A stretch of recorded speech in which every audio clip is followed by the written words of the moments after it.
Hello everybody, welcome back. आज की इस वीडियो में हम बात करेंगे योगा के बारे में। ठीक है। योगा एक इंग्लिश टर्मिनेटेड वर्ड है। ऐसे तो एक्चुअल नेम इसका योग है। और योग हम क्यों करते हैं, वाई वी डू योगा। सो यहाँ पे जो हाईलाइटेड वर्ड्स हैं उसको हम रीड करेंगे। तो योगा जो है वो हमारी फिजिकल ग्रोथ तो बढ़ाता ही बढ़ाता है, अलॉन्ग विद हमारी मेंटल पीस, फिजिकल वेलबींग को भी स्ट्रॉन्ग रखता है। मतलब कि अगर हमें परफेक्शन की तरफ जाना है, अगर हमें इंक्रीज होना है पहले से अधिक, तो हमें योगा का हेल्प लेनी पड़ती है। ठीक है। अगर हमें अच्छी लाइफ को जीना है, हेल्थ हेल्थ हो, जिसमें लव हो, हैप्पीनेस हो, टेंशन फ्री इन्वायरमेंट हो, तो हमें योगा को ड्राइव करना चाहिए, उसका इस्तेमाल करना चाहिए।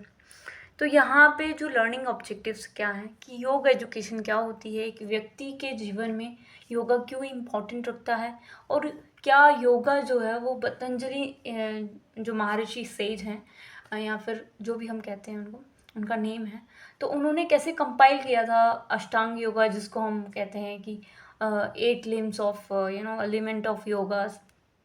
किस तरह से योगा को कंपाइल किया गया, जो कि वर्बल ही था। ठीक है ना। उसके बाद कैसे डेवलपमेंट कैसे हुई इसकी, अलॉन्ग विद राजयोग क्या होता है, हठ योग क्या होता है, ये 5 यम होते हैं, 5 नियम्स होते हैं, ये क्या हमारे जीवन में कितनी इम्पोर्टेंस रखते हैं। और योगा प्रैक्टिसेस जो होते हैं वो आसनास और ये प्राणायाम कैसे हमारी जो बॉडी है उसको कैसे मेंटेन रखते हैं, उसको कैसे हेल्पफुल करते हैं कि वो अच्छे रहें, स्वस्थ रहें। 50 में भी अगर हम रहें तो वेलबींग हो हम, है ना। तो क्लासीफाई डिफरेंट योगिक प्रैक्टिस, तो कौन कौन सी योगिक प्रैक्टिस होती है। तो इतना तो हम सबको पता है कि योगा जो होता है वो संस्कृत शब्द से निकला है, क्योंकि ये बहुत ही एंशियंट टाइम से प्रैक्टिस होने वाली ऐसी क्रियाएं हैं जो कि कह सकते हैं कि योगा अब इवोल्यूएट हो रहा है। जैसे कि हम कहते हैं कि international yoga day, that is 21 जून को मनाया जाता है। अलॉन्ग विद अगर हम देखें, योगा योगा जो ओरिजिनेट हुआ है, शब्द जो ओरिजिनेट हुआ है वो फिलॉसफी से ओरिजिनेटेड है। दैट मीन्स कि जो योग का मतलब होता था, जिसका मतलब होता था unite with the ultimate truth, जो अल्टीमेट स्पिरिचुअल चीज़ है उसके साथ कनेक्ट करना, या फिर उसको ही जान लेना, या फिर आत्मा का परमात्मा से मिलन को ही हम योग कह देते हैं। तो योग एक वर्बल रूट कह सकते हैं कि योगा टर्म जो हम कहते हैं वो युज संस्कृत शब्द से निकला है। तो इसका मतलब क्या होता है, युज का मतलब होता है ज्वाइन करना किसी यूनिवर्सल सेल्फ के साथ। इंडिविजुअल सेल्फ से यूनिवर्सल सेल्फ जो होता है, मतलब जो कभी नहीं मिट सकता, वो वाला सेल्फ की बात यहाँ पे हो रही है। ट्रेडिशनली इसको ऐसे माना गया था, बट अगर हम आज के टाइम में देखें तो मोर और मोर क्या रह गया है, एक पॉस्चर रह गया है, या फिर आसना रह गया है, या फिर टेम्पररी स्ट्रेस मैनेजमेंट कैसे किया जा सकता है, वो योगा हो गया है। बट अगर हम ऐसे ओरिजिनल बात करें तो ओरिजिनल यही है कि अल्टीमेट जो ट्रुथ है उसको, उसके साथ कनेक्ट बैठाना, जो हमारी रियल लाइफ है उसको छोड़ते हुए हमें सेल्फ की तरफ लेके जाना। तो पतंजलि जो है वो एक ऋषि थे, जिन्होंने ये देखा कि कैसे इसको मैनेज किया जा सकता है, कैसे इसको एक आम भाषा में कंपाइल किया जा सकता है। तो ये जो है प्रिंसिपल ऑफ योगा कि किस तरह से हम योगा को एक्सर्ट किया गया परिषद से। एंड उसमें ही हम अगर देखें, अगर हमें अपनी माइंड पर विजय प्राप्त करनी है, अगर हमें अपने माइंड को एक बिंदु पे लगा के रखना है, तो कैसे होगा, तो with the help of yoga ही होगा। What are rhyming. सो 4000 पहले भी अगर हम देखें तो बहुत सारे हिस्टोरियंस इसकी बात कर चुके हैं, वेस्टर्न हिस्टोरियंस। ठीक है। मतलब ये बहुत ही पुरानी संस्कृति है जो कि पहले से ही ओरिजिनेटेड है। अकॉर्डिंग टू पतंजलि, योगा क्या होता है, कॉन्शियसनेस होती है, मतलब कि हमारी जो हम विचार रखते हैं, कॉन्शियसली हम कोई चीज़ को कर रहे होते हैं, फोकसली, process of gaining mastery over the mind field, कि हम मास्टरी लेना चाहते हैं अपने माइंड के ऊपर, ठीक है। तो योगा जो है वो भगवद गीता में भी देखने को मिलती है, उपनिषद में भी मिलती है, कॉम्प्रिहेंसिव शब्द है योगा। तो स्वामी विवेकानंद जी भी इनके बारे में बात करते हैं, उनकी लाइफ में भी योगा काफ़ी इम्पोर्टेंस रखता है। बहुत सारे फिलोसोफर्स आप देखोगे तो वो भी योग फिलॉसफी को मानते हैं। तो आपको यहाँ से समझ में आना चाहिए कि जो योग था वो योग का मतलब ये नहीं है कि फिजिकल वेलबींग ये होती है, सिर्फ एक इसका एक पार्ट है, बट अगर हम ओवरऑल देखें तो physical along with the mental peace along with spirituality, जो रियल मैं है उसके तरफ लेके जाना, दैट इज़ योग। योग मतलब ज्वाइन करना, और यही होता है, ठीक है। और इस तरह से योगा जो होता है वह सिस्टमैटिक प्रोसेस होती है जिसमें हम अपनी ग्रोथ को मेजर कर सकते हैं, ठीक है। हम अपने सचेत रहते हैं, हमें पता चलता है कि हमें कैसे डेवलप करना है, अपने माइंड को कैसे कल्चर्ड करना है, किस तरह से हम इसका प्रयोग कर सकते हैं। Yoga mastery over the mind, कैसे हम मास्टरी कर सकते हैं। तो पतंजलि जो, ठीक है, इनका नाम हमेशा आएगा। तो चित्त वृत्ति निरोध मतलब चित्त वृत्ति और निरोध मतलब क्या होता है कि चित्त होता है एक, और वृत्ति होता है और एक निरोध होता है। मतलब चित्त और वृत्ति को क्या कर देना, खत्म कर देना। चित्त मतलब हमारा जो दिमाग है, control over the mind, and वृत्ति जो हमारे जो उसके इर्द गिर्द चल रहे जो भी घटनाक्रम है। मतलब इतना हम इसमें डीप नहीं जाएंगे, पर फिर भी हमें पता होना चाहिए चित्त होता है जो जिससे हम निर्णय ले सकते हैं, बुद्धि, कंट्रोल ओवर द माइंड, इसी को कहते हैं चित्त। और वृत्ति होता है जो हमारे इर्द गिर्द, जैसे मन में चलना या फिर उधर उधर मन चले जाना, फोकस नहीं होना, ठीक है। तो इन दोनों का जो भी सिस्टम है इसको कंट्रोल करना और अपनी जो वृत्तियां हैं वृत्तियों के ऊपर अंकुश लगाना, तो ये चित्त वृत्ति निरोध कह सकते हैं, ठीक है। और उसके बाद हम ये इतना हम डीप नहीं जाएंगे, फिर भी हम इसको थोड़ा समझने की कोशिश करेंगे कि है क्या ये योग, है ना। तो योगा जो होता है, योगा एक व्यक्ति के लाइफ में काफ़ी इम्पोर्टेंट होता है। बेसिकली हमारे माइंड को कंसंट्रेट करने के लिए, ठीक है, स्थिरता लाने के लिए, स्टेडीनेस लाने के लिए योगा रेफ़र किया जाता है, ताकि हम इमोशनल लेवल पे भी क्या रहें, बैलेंस रहें। कभी हंस रहे हैं तो बहुत ही हंसी जा रहे हैं, और कभी रो रहे हैं तो बहुत ही ज़्यादा कष्ट हो रहा है। तो ये किस पे असर पड़ता है, हमारी माइंड पे असर भी पड़ता है ना, कि हम कॉन्सेंट्रेट नहीं हो पा रहे हैं, है ना। तो मेंटल लेवल में कंसंट्रेशन लाने के लिए, बैलेंस रखने के लिए हमें योगा वेरी वेरी इंपॉर्टेंट हो जाता है। हमारे बॉडी माइंड कोऑर्डिनेशन अच्छे से काम करे, हमारा जैसे हमारा माइंड अगर अच्छे से काम करेगा तो हमारा बॉडी उसके अकॉर्डिंग चल पाएगा। अगर हमें माइंड के ऊपर कंट्रोल नहीं कर पाए तो फिर हमारा बॉडी वैसा नहीं चल पाएगा। इतना आपको समझ आया। योगा एक एक प्रोसेस होती है। योग करने में योग क्या करता है, हमें हमारे दिमाग को शांत करता है, हमें फोकस्ड बनाता है, हमें क्या करना है, कैसे करना है। एक प्रोसेस है कामिंग ऑफ माइंड, ठीक है। बहुत सारी फालतू की लेयर्स हमारे दिमाग में जड़ी हुई होती हैं, वो भी शैटर्ड हो जाती हैं, ख़त्म हो जाती हैं। हमें एक अच्छा क्रिएटिव दिमाग हमारा खुलता है अगर हम कंसंट्रेट होते हैं, अगर हमारा माइंड शांत हो तो आप बहुत कुछ सोच सकते हैं कंस्ट्रक्टिवली। अगर आपका दिमाग ही ऐसे टेंशन में है, कल पेपर है या फिर ये नहीं हुआ वो नहीं हुआ, तो आप क्या करोगे, आप कंसंट्रेट नहीं कर पाओगे आज के वक्त पे। आज जो आप पढ़ोगे वो आप अच्छे से नहीं पढ़ पाओगे जब तक आप अपने दिमाग में ये सब लेके चलोगे लेयर्स, है ना। तो दिमाग तभी चलेगा जब आपके कल क्या होने वाला है उसके बारे में नहीं, आज के बारे में सोच रहे हो। तो ये काफ़ी अलग हो गया। और इसमें बात करेंगे बेसिक्स ऑफ योगा क्या होता है भाई। बेसिक वही है कि किस तरह से योगा क्या होता है, योगा कैसे हमारे सेंसेस को कंट्रोल कर सकता है, हमारे माइंड को साइलेंट कर देता है, हमें हमारे थॉट्स जो गंदे या फिर टाइमलेस थॉट्स जो हैं वो हमारे दिमाग में आ रहे हैं तो वो ख़त्म हो जाते हैं।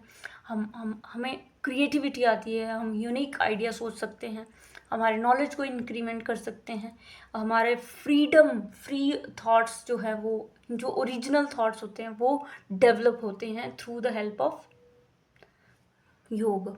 जब हम योगा शुरू कर देते हैं तब हमारे अंदर ये सब चेंजेस आते हैं। ये सिर्फ मेंटल की बात हो रही है, फिजिकल तो बहुत सारे चेंजेस होते हैं। फिजिकली व्यक्ति बहुत ज़्यादा इसमें इम्पोर्टेंस होती है, बट अगर हम माइंडली अगर मेंटली देखें तो बहुत ज़्यादा इम्पोर्टेंस है इसकी, ठीक है। अब यहाँ पे ये लिखा है यम नियम आसन प्राणायाम प्रत्याहार धारणा ध्यान समाधि।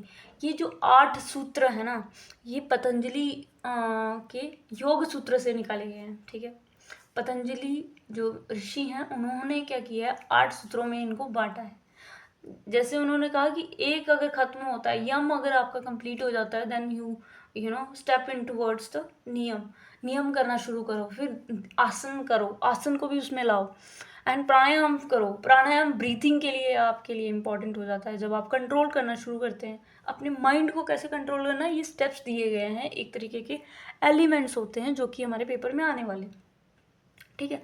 यम नियम आसन प्राणायाम प्रत्याहार धारणा ध्यान समाधि। तो यहाँ पे जो 8 सूत्र दिए गए हैं पतंजलि जी के द्वारा जो हमें पढ़ने हैं, इसमें कोई भी गड़बड़ नहीं हो सकती, ठीक है। जो भी हमने बात की तो ये हम ध्यान से देखते हैं। ओरिजिन कैसे हुआ है योगा का, तो ओरिजिन में बताया जाता है कि इंडियन वैली सिविलाइजेशन, इंडस में जो जो चीज़ें एक्सकवेशन में मिली, तो उसमें से एक कंकाल ये भी मिला था जिसमें ऐसे मोहनजोदड़ो में ऐसा पोस्चर देखने को मिला जिसमें एक व्यक्ति, स्पाइनल कॉर्ड उसकी बिल्कुल स्ट्रेट थी एंड वो ऐसे पोस्चर में बैठा हुआ था। आप देख सकते हैं यहाँ पे। इससे ये पता लगाया जा सकता है कि उन्होंने ये अजम्पशन या फिर कह सकते हैं कि ऐसा ये प्रमाण मिला है कि 3000 BC साल पुराना ये कंकाल मिला है। तो इसका मतलब ये है कि कहीं ना कहीं योगा की रेलिवेंसी थी। तो ये यहाँ पे पहला ये इम्पोर्टेंट है। जो हिस्ट्री है ना इसकी योगा की, तो उसको कुछ सब पार्ट्स में डिवाइड किया गया है, जिसमें वैदिक पीरियड आ जाता है, प्री क्लासिकल पीरियड आ जाता है, क्लासिकल पीरियड आ जाता है, मेडिवल टाइम्स में कैसे हुआ, अभी मॉडर्न टाइम में कैसे इसका आगे बढ़ी ये चीज़ें। और इस तरह से ये एक तरीके का बताया गया है कि मैन कैसे इसका इस्तेमाल करता गया और अपनी स्पिरिचुअल अचीवमेंट्स को फॉलो अप करना शुरू किया उन्होंने। एंड ये हिस्ट्री है, मतलब योगा जो है वो प्रोसीड कैसे हुआ ये बताता है। वैदिक टाइम में कैसा होता था, प्री क्लासिकल टाइम में क्या होता था। तो वैदिक टाइम में तो वही होगा जो ओरिजिनल बात हम कर रहे हैं कि अगर हमें पेन से, सफरिंग से, मिजरी जो भी है, कष्ट से दूर निकलना है तो हमें क्या करना पड़ेगा, अपने साइकोलॉजिकल जो भी है उसको सुधारना पड़ेगा कि हमारी साइकोलॉजी क्या सोच रही है, कैसा हम सोचते हैं, विचार रखते हैं। तो वहीं से क्या होता है, हमें पेन होती है। अगर हम हमारे दिमाग में विचार ही शुद्ध हो जाए तो हमें कोई पेन नहीं हो सकती ना, टेंशन नहीं हो सकती, कोई भी सफरिंग नहीं हो सकती। तो वहाँ से ये शुरुआत होती है योगा की कि 3 काइंड के क्या होते हैं, कष्ट होते हैं, ताप होते हैं, जो कि आदि भोक्त, आदि देव और आध्यात्मिक ताप, ठीक है। आदि भोक्त मतलब भौतिक जगत जो होता है, मतलब जो फिजिकल वर्ल्ड है, जो कि फिजिकल बॉडी है, उससे आते हैं, ठीक है। जो हम सोचते हैं हमारी बॉडी एक्सटर्नल मांगती है, उसकी वजह से हमें क्या होते हैं, कष्ट होते हैं, ट्रबल्स होते हैं। तो ये फिजिकल सफरिंग होती है। आदि देवी क्या होती है, जो कि जो एक्स्ट्रा सेंसरी की वजह से होती हैं, जो कि नेचुरल क्लैमिटी की वजह से होती हैं एक व्यक्ति को, जो कि नेचुरली हो रही है, डिवाइनली हो रही है, कोई देवी देवता कर रहे हैं या फिर ऐसा कुछ मानते हैं भाई। और इस तरह से तीसरा होता है आध्यात्मिक। तो आध्यात्मिक जो है वो अगर व्यक्ति trouble obstacle arise out of one's own body mind such as lonely depression and stress related disorders, ठीक है। ये 3 प्रकार के जो है तप होते हैं जो कि सांख्य करिका में लिखे गए हैं। इतना हमें डीप जाने की ज़रूरत नहीं है, फिर भी हमें पता होना चाहिए, ठीक है ना। वैदिक पीरियड में कैसे इसका इस्तेमाल किया गया। योगा का वैदिक मंत्र योगा होते हैं भाई। पावर ऑफ मंत्र वेरी वेरी इंपॉर्टेंट हो जाती है। हमें रियल अटेनमेंट, हायर अटेनमेंट की तरफ जाना है थ्रू द मेडिटेशन का प्रयोग किया जा रहा है, मंत्र का प्रयोग किया जा रहा है। प्राण योग जो होता है, जिसमें प्राणों की रक्षा करने के लिए हम क्या करते हैं, प्राणायाम करते हैं, जो कि वो हमें एनर्जी देते हैं। ध्यान मतलब जो हमारी बुद्धि या फिर इंटेलेक्ट, हमारे दिमाग को क्या करती हैं, स्थिर करती हैं, है ना। और इस तरह से हम ये जो देख सकते हैं कि वैदिक टाइम में किस तरह से जो योगा है उसको प्रैक्टिस किया जाता होगा। कि सबसे पहले तो इतना आपको याद रखना है कि हायर अटेनमेंट की बात होती थी, कि हमें एक हायर लेवल ऑफ नॉलेज की तरफ जाना है थ्रू द मेडिटेशन। और इसमें 3 योगा बताए गए, जिसमें मंत्र पढ़ो, और दूसरा आप प्राणायाम कर सकते हो, तीसरा आप ध्यान कर सकते हो। तो 3 प्रकार से योग को माना जाता था, ठीक है। इस तरह से आपको समझ में आया। और ये जो प्री क्लासिकल पीरियड्स है, प्री क्लासिकल हो गया कि उसके बाद वाला, तो उसके बाद भगवत गीता स्क्रिप्चर्स में देखने को मिलता है कि योगा का मतलब ही बदल जाता है, जिसमें कृष्ण कहते हैं कि भाई कर्म योग वेरी वेरी इंपॉर्टेंट हो जाता है ना। भक्ति योग हो गया कि आप डिवोट हो जाओ किसी के प्रति, जो भी आपका, जिसको आप फॉलो अप करते हो।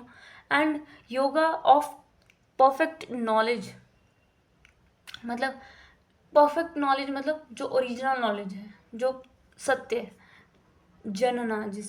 जानना या फिर जनना, कुछ भी बोल सकते हैं। तो Bhagavad Gita consist 18 chapter, 18 chapter हैं, उसमें योगा की बात की गई है। ईच चैप्टर में योग की बात की गई है। हर एक चैप्टर में बताया गया है कि भाई तुम्हें कैसे कौन सा पाथ लेना है, और कैसे आप रियलाइज करोगे कि what is truth, ultimate truth क्या है, स्पेसिफिक नॉलेज क्या है, ह्यूमन एग्जिस्ट क्यों करता है, क्या कारण है, जन्म मृत्यु सोल, ये सब के बारे में भगवत गीता में बताया जाता है। तो प्री क्लासिकल पीरियड में अगर हम कंक्लूड करें तो भगवत गीता का ज़्यादा इन्फ्लुएंस देखने को मिल रहा है। तो वहाँ पे अगर कृष्ण की बात करें तो कृष्ण कहते हैं कि कर्म योग इम्पॉर्टेंट हो जाता है। उससे नीचे आता है भक्ति yoga. Bhakti yoga is that devoted to somebody, ठीक है। अपने आप को समर्पण कर देना कि हमको कुछ नहीं आता, that you have to guide me. And another yoga is that जानना, समझने की कोशिश करना, अवलोकन जिसे हम कहते हैं, अपने आप को जानना कि हमारे जो क्रियाक्रम है वो कैसे चल रहे हैं। और इस तरह से हम क्या करते हैं, ये भी एक तरीके के योग ही कहा जाता है। क्लासिकल पीरियड में अगर हम बात करें तो ये 2nd सेंचुरी की बात है, जिसमें हम पतंजलि योग सूत्र की बात करते हैं, जिसमें बहुत सारे 8 लिम्स अष्टांग योगा, इसकी बात की गई है, कैसे ह्यूमन उसका यूज़ करते हुए अपनी फ्रीडम को प्राप्त कर सकता है। एंड फ्रीडम क्या मतलब, फ्रीडम मतलब कि डेथ और बर्थ का जो स्यापे हैं, दुख कष्ट जो होता है ना। खुशी हो जाती है जब कोई जन्म ले लेता है, और जब कोई मर जाता है तो दुखी हो जाते हैं। तो इनसे मिलने वाली जो जन्म मृत्यु की जो मेजरीज हैं या फिर कोई टेंशन्स हैं, उससे फ्रीडम, छुटकारा ही क्या होता है।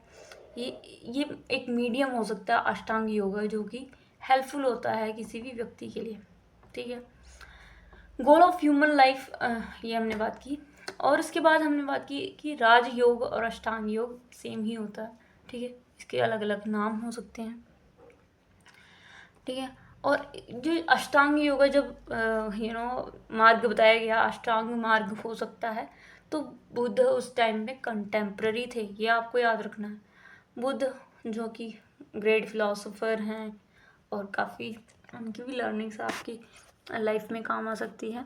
सेल्फ को प्योरीफाई कैसे करना है, कैसे ऑब्जर्व करना है, ठीक है।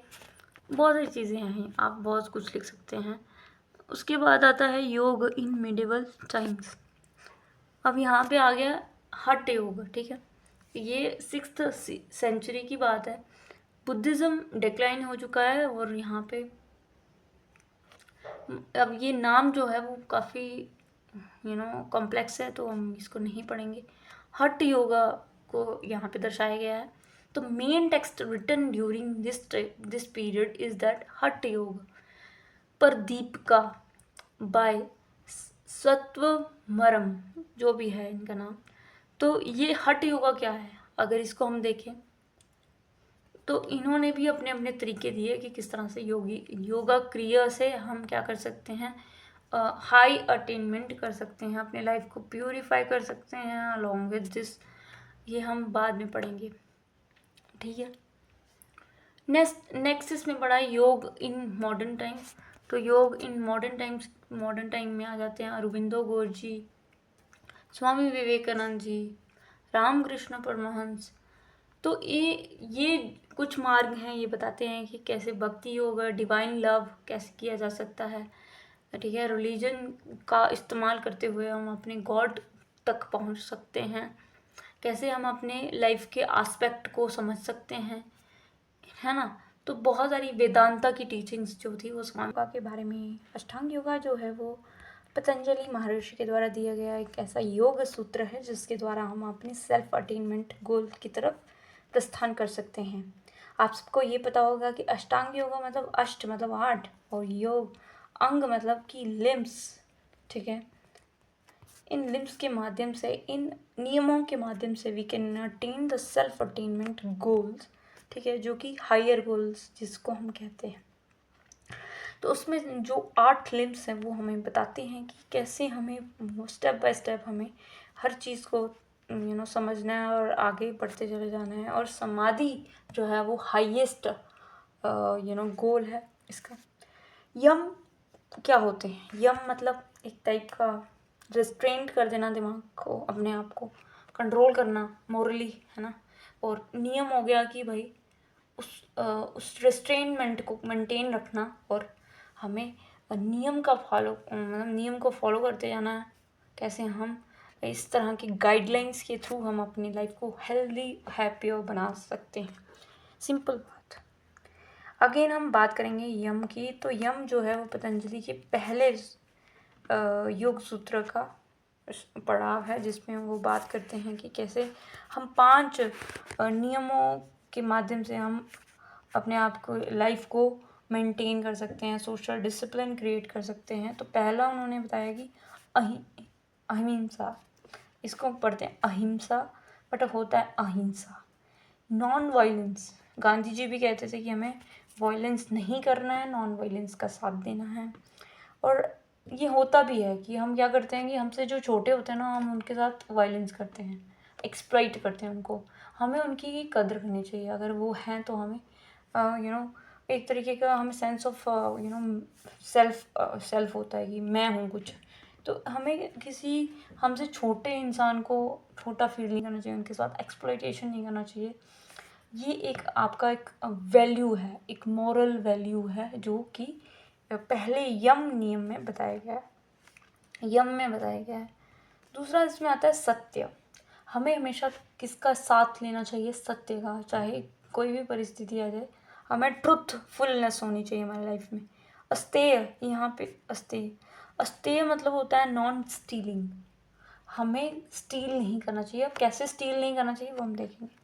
तीसरा है ब्रह्मचर्य मतलब कि सब कुछ त्याग दो, ख़त्म कर दो, टाटा बाय बाय एंड साधु बन जाओ। ऐसा कुछ नहीं होता भाई। आपको ये एक प्रोसीजर होती है, आपकी मेंटल फिजिकल, आपको वर्बली कैसे कंट्रोल करना है, ये वैसा ब्रह्मचर्य होता है। अपरिग्रह, ठीक है। अपरिग्रह क्या होता है? ये 5 ऐसे सूत्र हैं जो कि ये यम में हमें पाए जाते हैं और ये इसके माध्यम से हम अपनी पहली सीढ़ी को क्रॉस करते हैं, ठीक है। और इसकी प्रैक्टिस करके हम हमारे दिमाग में शुद्धि लाते हैं, हमारे एक्शंस में शुद्धि हो जाती है, हमें अवेयरनेस हो जाती है कि हमें किसको दुख देना है या नहीं देना है, क्यों नहीं देना है। ये सब पतंजलि जी ने बताया होगा। अपने दिमाग की हार्मनी बनाए रखने के लिए हमें अपने शब्दों में और एक्शंस में काम करना चाहिए। Conduct speech and mind according to the truth, ठीक है।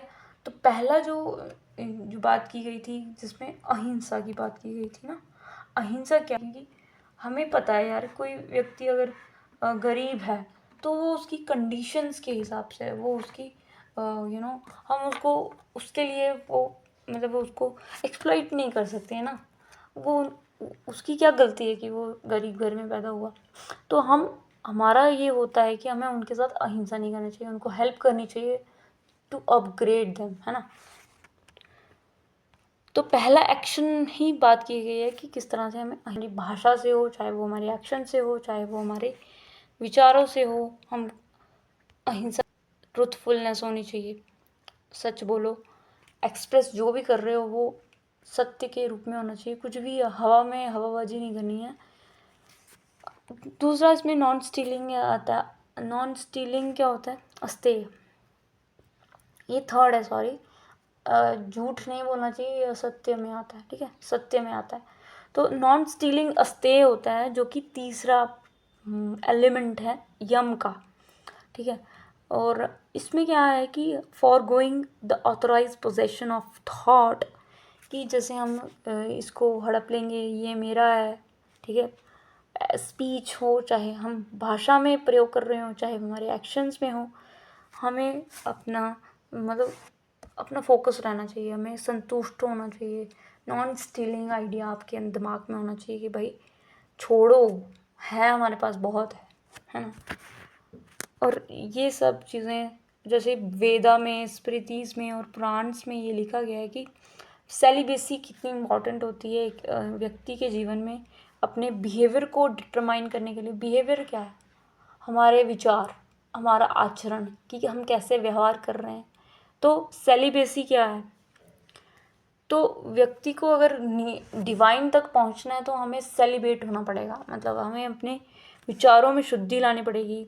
हमें सेंसुअल प्लेजर्स, जो हमें ऐसे उत्तेजित करने वाले प्लेजर्स होते हैं ना, जो जो हमें देखते ही हमें ऐसा लगता है यार क्या हवा बात है, तो हम हमारे जो सेंसुअल प्लेजर्स हैं, हमें खुशी होती है जो खा के या फिर देख के या फिर टच करके, ये जो प्लेजर्स होते हैं जो कि मेंटल भी हो सकते हैं, है ना, फिजिकल भी हो सकते हैं, वर्बल भी हो सकते हैं, ये सभी प्रकार के जो प्लेजर्स को अवॉइड करना, उससे उसमें इन्वॉल्व नहीं होना, उसको देखते देखते भूल मत जाना कि भाई हम कौन हैं, क्या हैं, है ना, उसी में डूब जाना, एक तरीके का अवॉइड कर देना इसको। इसको ही क्या बोला जाता है? सेलिबेसी। सेलिबेसी का सिर्फ एक ही मतलब नहीं निकाला जा सकता कि शादी नहीं करना।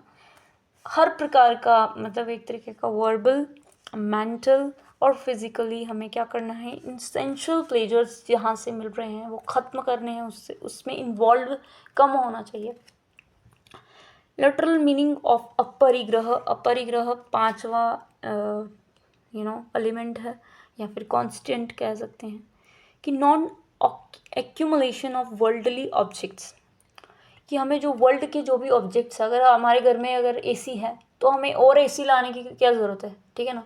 अगर हमारे घर में 4 व्हीलर है या फिर 2 व्हीलर भी है तो हमें वैराइटीज़ ऑफ लैम्बोर्गिनी लाने की क्या आवश्यकता है। अगर हमारी वो उससे आवश्यकता कंप्लीट हो रही है तो एक्स्ट्रा जो मटेरियल तुम एक्यूमुलेट कर रहे हो, तो दैट मीन्स अपरिग्रह, कि उसका अपरिग्रह इतना हमें जोड़ जोड़ के नहीं रखना चाहिए, उसकी अटैचमेंट नहीं करनी चाहिए। ये तो मेरी गाड़ी है, मेरी गाड़ी है, मेरे पास इतना पैसा है, मैं ये हूँ, पैसे का अपने पास रखना, फिर उसको गिनते रहना, एक तरीके का क्या होता है कि yama is attain when one remain totally detach from the sensual pleasures of all kinds, कि जब हम यम तभी हमें अटेन हो सकता है, यम को तभी हम प्राप्त कर सकते हैं, क्या होगा, जब हम अपनी जो भी सेंशुअल प्लेजर्स हमें होते हैं, कि हमें कुछ चीज़ें देख के पसंद आ जाती हैं तो हम क्या करते हैं, उसको घर ले आते हैं और फिर उसका इस्तेमाल करते हैं, फिर उसी में डूबे रहते हैं। मतलब एक तरीके का हम कितना दूर हो गए जो रियल चीज़ है ना। जितनी ज़रूरत है उतनी लाओ ना, कौन मना कर रहा है। तो सेकंड इज़ दैट नियम। अब जब आपको अहिंसा पता चला गया कि अहिंसा नहीं करनी किसी के ऊपर। दूसरा, सत्य बोलना चाहिए। अस्तेय, अस्तेय मतलब कि कोई भी प्रॉपर्टी पे इतना पोजेशन नहीं होना चाहिए कि ये मेरी प्रॉपर्टी है, मैं इसका मालिक हूँ या फिर मैं ऐसा हूँ, जो ऐसा होता है ना, ईगोइस्टिक चीज़ होती है, नॉन स्टीलिंग। फिर उसके बाद आता है हमारा अस्तेय हो गया अपरिग्रह, कि इस वर्ल्डली ऑब्जेक्ट्स का इतना अक्यूमुलेशन नहीं करना, कि इसको दूर रखना अपने आप से, इसका इस्तेमाल कम से कम करना, जितनी ज़रूरत है उतनी किया, ठीक है। तो ये चीज़ें हैं जो कि हमने अभी बात की। अहिंसा, अहिंसा, सत्य, अस्तेय, अलॉन्ग विद celibacy. हाँ, celibacy is not that just physical pleasures, but also that the verbally what we are consuming, the mind what the mind कैसा हमारा कंजप्शन कर रहा है, आंखों से क्या प्लेजर्स लेना चाहने की कोशिश कर रहा है। तो ये हमारे था नियम। अब बात आते हैं नियम की। तो नियम क्या होते हैं? नियम, अब ये क्या आ गया, नियम होते हैं जैसे कि particular physical type of things to do. नियम में भी 5 चीज़ें इन्होंने बताई गई हैं कि 5 चीज़ें क्या होती हैं। एक नियम कहते हैं कि किस तरह के। सेकंड कांस्टेंट होता है जो कि अष्टांग योगा का कहलाता है, जिसमें हम बात करते हैं कि किस तरह से हम अपने आप से और हमें हमारे इंटरनल वर्ड से हम बात कर सकते हैं, ठीक है। हम अपने आप को कैसे सेल्फ रेगुलेट करें, कैसे हम पॉजिटिव इन्वायरमेंट में कैसे ग्रो करें, ठीक है। हमें अपने आप को कैसे पॉजिटिव रखना है, बाहर से भी अंदर से भी, एनर्जी कैसे जनरेट होती है। तो दूसरा इसमें यही होता है कि नियम, ऐसे नियम करो जिससे कि क्या होगा कि आपकी पॉजिटिव ग्रोथ होगी, पॉजिटिव इन्वायरमेंट आपको मिलेगा। तो सबसे पहला इसमें आता है सोच। हम सबको पता है कि सोच कितना इम्पोर्टेंट है एक किसी भी घर पे। तो सोच जो है कि सोच का मतलब ये नहीं है कि आपको सिर्फ क्या करना है, नहा लिया धो लिया, ये सब नहीं। सोच का मतलब है कि सफाई रखना, शारीरिक रूप से भी, मन के रूप में भी, और विचारों में भी, कि आपके विचार कैसे हैं। आपके विचार तो मतलब किसी को मारने के तो नहीं आ रहे हैं, क्राइम जैसे विचार तो नहीं है आपके। तो आप कैसे विचार रखते हो, प्योरिटी है या नहीं है आपके दिमाग में, ये बताता है पहला प्रिंसिपल जो कि नियम की बात करता है। ये हमें खुद से ही ऑब्जर्व करना पड़ता है। दैट इट्स नियम इज़ कॉल्ड दैट, कि हमें अपने इंटरनल वर्ल्ड को कैसे स्वच्छ रखना है, अपने दिमाग को, अपने कैसे दिमाग को कॉन्सेंट्रेट कर सकते हो, ये सेकंड प्रिंसिपल कहलाता है। दूसरा इसमें आता है संतोष, कि जो भी चीज़ आपके पास है उसमें संतुष्टि रखना। बट अब अगर जिसको मिली ही नहीं चीज़ वो, ठीक है, तो उसमें कैसे वो इंसान, वो तो ऐसे असंतुष्ट ही रहता है कि भाई और मिल जाए और मिल जाए। पर जिसके पास बहुत पैसा है, मतलब अथाह धन है, और फिर भी वो कह रहा है कि मुझे और मिल जाए और मिल जाए, तो मतलब ये कहीं ना कहीं उनके लिए बोला गया है कि भाई संतोष, कंटेंटमेंट होनी चाहिए, कि भाई बहुत कमा लिया पैसा, अब और आवश्यक नहीं है, ये उनको मिले जिनकी ज़रूरत है, ठीक है। संतोष हो गया। तप हो गया, जैसे कोई काम कर रहे हो तो उसमें लग्न होनी चाहिए, तप होना चाहिए। और दूसरा होता है स्वाध्याय। स्वाध्याय होता है कि अगर मान लो कि टीचर ने पढ़ा दिया और खुद से पढ़ा नहीं, तो फिर वो दिमाग में फिट नहीं होता। जब तक हम स्वाध्याय नहीं करते, सेल्फ रेगुलेट नहीं करते, अपने आप को सेल्फ एजुकेट नहीं करते, तब तक हमें कोई भी चीज़ नहीं आ सकती है। तो स्वाध्याय भी एक इसका नियम है। ईश्वर प्राणिधान। तो ईश्वर प्राणिधाना मतलब कि सरेंडरिंग टू हिज विल, कि मतलब एक तरीके का मेडिटेट करना डिवाइन के लिए, कि अपने आप को सरेंडर कर देना उसके लिए जिसके लिए हम चाहते हैं, ठीक है। तो इसमें आता है सोच मतलब प्योरिटी, संतोष मतलब कि कंटेंटमेंट, एंड तप मतलब कि ऑस्टेरिटी, व्हाट इज़ दैट, स्वाध्याय मतलब सेल्फ एजुकेटेड, एंड ईश्वर प्राणिधाना मतलब कि मेडिटेशन ऑन द डिवाइन, ठीक है। सोच हम सबको पता चल गया कि भाई सिर्फ आपको एक्सटर्नली नहीं सोच करना है, एक तरीके का बाहर से नहा लिया, बहुत बार नहाते भी हैं बहुत सारे लोग, कि थोड़ा सा कहीं टच हो गए तो नहाना शुरू कर देते हैं। वो ज़रूरी है, शुद्धि शरीर की ज़रूरी है, but external along with internal purity भी इम्पोर्टेंट होती है। अगर व्यक्ति दिमाग में कुछ और लेके चल रहा है और शारीरिक रूप से बहुत पूजा पाठी है, तो वो भी एक तरीके का इस नियम को फॉलो नहीं कर रहा। तो सेज कहते हैं, मनु कहते हैं कि water purify the body. Water क्या करता है, बॉडी को प्यूरिफाई कर सकता है। ट्रूथफुलनेस माइंड को करता है। ट्रूथफुलनेस मतलब कि सच्चाई के साथ रहना जो हमारे दिमाग को एक सही दिशा देता है। अगर हम सत्य बोलते हैं, दिमाग में सही सही चीज़ें पढ़ रहे समझ रहे होते हैं, तो हमारे दिमाग को एक डायरेक्शन मिलती है। True knowledge that intellect and Saul is purify by the knowledge. Saul जो है हमारे, जो भी हम बात करते हैं कि आत्मा का ज्ञान या फिर अवलोकन या फिर ऑब्जर्वेशन करना कि हम कैसे काम कर रहे हैं, कैसे रह रहे हैं, तो वो कैसे हो सकता है जब हम ट्रू नॉलेज को गैदर करेंगे। ठीक है, इंटेलेक्ट, हम अपने बुद्धि का प्योरिटी करना, हमारे विचारों में शुद्धि होनी चाहिए। ये नहीं है कि कुछ भी किसी के लिए भी कुछ भी बोलना शुरू।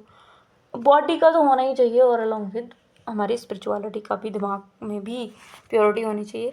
नेक्स्ट इसमें आता है, सेकंड होता है नियम, जिसमें हम कंटेनमेंट की बात करते हैं। कंटेनमेंट मतलब वही हमने कहा कि संतोष होना चाहिए भाई। तुम ये नहीं है कि एक के बाद एक नई नई गाड़ियाँ लेके आ रहे हो और अपना गोडाउन बनाए जा रहे हो, अपना ही बना लिया। एक तरीके का किसी ग्रैटिट्यूड होना चाहिए अपनी चीज़ों के प्रति। जो भी हमें मिला है उसका इस्तेमाल सही रूप से किया। अगर ख़राब हो गई तो भाई ठीक करवा लो।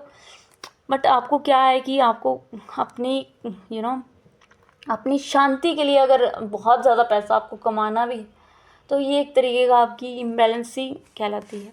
तीसरा आता है नियम, तीसरा नियम है कि ऑस्ट्रिटी जो कि बोलती है कि भाई हमें भूख, जो हमारी थर्स्ट, प्यास है, या फिर cold, heat, comfort of place, posture, silent, meditation and ritual, fast, ये सब क्या है, ये भी हमारी बॉडी को मेंटेन रखती है। Physical as well as mental peace रहता है कि हमें कितनी भूख लगेगी, कितनी प्यास लग रही है, या फिर ये सब चीज़ें भी क्या है, एक तरीके का हमारी बॉडी के पोस्चर को मेंटेन रखती है, प्रैक्टिस करती है। व्यास जी ने कहा कि सेल्फ एजुकेशन, स्वाध्याय करने से क्या होता है कि हमारी बुद्धि क्लियर होते हैं हमारे thoughts. The scripture beings the Vedas, Upanishad जो होते हैं, उसका इस्तेमाल करना चाहिए भाई लाइफ को अच्छा बनाने में, जो कि हमारे एक्शंस से इम्प्रूव होंगे और हमारा इंटेलेक्ट भी अच्छा परफॉर्म कर पाएगा। हम अल्टीमेट हमारा एम क्या है योगा एजुकेशन की, तो हमें शारीरिक रूप से भी क्या करना है, स्वस्थ रखना है अपने आप को, और दिमागी तौर से भी। अगर व्यक्ति का दिमाग अच्छे से चल रहा है तो वो शारीरिक उसके एक्शंस भी वैसे होंगे। ठीक है, तो बेनिफिट ऑफ प्रैक्टिसिंग यम और नियम्स क्या होते हैं, तो ये आपको समझ में आया होगा कि किस तरह से हम अपनी जो एनर्जी है उसको मैनेज कर सकते हैं, हमारी एनर्जी वेस्टफुल ना जाए। हमें फालतू में किसी की बात सुनने की आवश्यकता नहीं है। जब अगर हमें पता है कि हमें इन स्टेप्स को फॉलो करना है, that you can go with this, and inner development इस तरह से हो सकती है। अपने लाइफ को किसी के साथ कंपैरिजन करने की आवश्यकता नहीं होती, हमें अवेयर हो जाते हैं कि हमें क्या चाहिए, what we need. Okay, so respecting value of this life's, अपने लाइफ की कुछ वैल्यूज़ सेट करो कि भाई हमें अहिंसा नहीं करनी चाहिए, हमें बैलेंस रखना होगा, क्योंकि अगर ज़्यादा अति सबकी ही क्या होती है, वर्जित होती है। और उसके बाद यम नियम जो होते हैं वो सही हैं या नहीं हैं, ये तो एक व्यक्ति जब उसको फॉलो करता है तो वही तभी पता चलता है कि ये सही है या गलत है। बाकी आपके ऊपर है। योगासन, आसन क्यों किए जाते हैं? योगासन प्रैक्टिस ही इसलिए किए जाते हैं ताकि हमारी मसल टोन बनी रहे, हम रिलैक्स फील करें अपने आप में, हम एनर्जेटिक फील करें, हमारी बॉडी मेंटेन रहे। तो आसन इज़ वेरी वेरी इंपॉर्टेंट हो जाते हैं यहाँ पे। यम नियम आसन, तीसरा कॉन्स्टिट्यूएंट आ गया जिसमें हम पढ़ते हैं आसन के बारे में। तो आसन क्या है? आसन मतलब ये जब हम बॉडीली हम कोई चीज़ करते हैं, बॉडीली कोई पोस्चर क्रिएट करने की कोशिश कर रहे हैं, लॉन्गर ड्यूरेशन, शॉर्टर ड्यूरेशन, ठीक है, ये जो है वो हमारी शारीरिक तौर से हमें शक्ति देता है, या फिर मसल स्ट्रेंथ, या फिर बॉडी स्टिफनेस जो होती है वो खत्म कर देता है। जोड़ों का दर्द, लक का दर्द, आपकी स्पाइनल कॉर्ड का दर्द, 8-8 घंटे हम फोन देखते हैं तो हमारी जो नेक है उसका दर्द, ये सब ये इसको करने से टेम्प्रेरी इलाज हो सकता है। टेम्प्रेरी क्या, लॉन्ग लास्टिंग भी होता है अगर कंटिन्यूसली किया जाए तो, बट कोई करता नहीं है, वो अलग बात है। तो करते हैं बहुत सारे आसन्स हैं जिसमें पहले योगासन जो ये पोस्चर्स बनाए जाते हैं, ये भी एक तरीके का क्या है, अटेनमेंट टूवर्ड्स सुपर, ना कि मतलब कि एक व्यक्ति आज योगा को सिर्फ आसनों की वजह से जानता है। क्या अभी तक जो हमने स्टोरी पढ़ी सुपर अटेनमेंट या फिर कुछ ऐसी सेल्फ अटेनमेंट की बात हो, इसमें हमें कुछ अवलोकन करना हो, समझना हो हमारे माइंड्स के बारे में, तो ये चीज़ें आती ही नहीं हैं। सिर्फ आता है कि भाई थोड़ा पीस मिल जाए और थोड़ी ऐसे भागम दौड़ जहाँ चल रही है उस। इसके बाद हम पढ़ेंगे आसन। बहुत सारे आसन हैं जो कि हमारे बॉडी को अच्छे से रिलैक्स कर देते हैं, और जैसे शवासन हो गया, मकरासन हो गया, ताड़ासन हो गया, धनुरासन हो गया, पद्मासन, सिद्धासन, वज्रासन, सुखासन, ये कुछ आसन हैं, पोस्चर्स हैं।